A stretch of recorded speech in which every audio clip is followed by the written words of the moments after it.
आणि आदरणीय रणजित मामाला 50व्या वाढदिवसाच्या खूप खूप शुभेच्छा।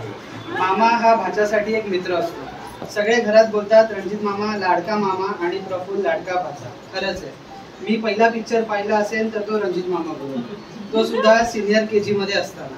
दिवाळीच्या सुट्टीत माझ्याबरोबर कपडे खरेदी करायला रणजित मामा पहिला असायचा आणि मलाही रणजित मामा बरोबर जायला खूप आवडायचे। मी लहान असताना मला गणेश उत्सवात त्याने भाग घेण्याचे अनेक स्पर्धांमध्ये प्रोत्साहन दिले। दर या पिक्चरचे डायलॉग्स आणि गाणी त्याने माझ्याकडून पाठ करून घेतली। त्या पिक्चरला मला त्या कॉम्पिटिशनला मला पहिले बक्षीस मिळाले आणि त्या गाण्याला वन्स मोर सुद्धा मिळाला। नेहमी माझी काळजी घेणारा आणि मला चांगले वाईट समजावणारा माझा मामा। कधी ओरडतो वडिलांसारखा, प्रेम करतो, समजून घेतो, तसेच लाड पण करतो आईसारखा।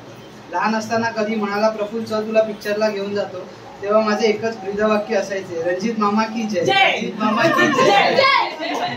सर्वांना मिळो तुझ्यासारखा मामा। तुला तुझ्या वाढदिवसाच्या परत लाख लाख शुभेच्छा। दुनियासाठी कसा पण असो, आपल्यासाठी काळजाचा तुकडा आहे। पावडर क्रीम लावत नाही तरी माझ्या मामाचा सुंदर असा मुकडा आहे। माझे जसे लाड करतोस त्यापेक्षा जास्त लाड आता त्र्यंबकचे कर, त्याला भरपूर खेळणी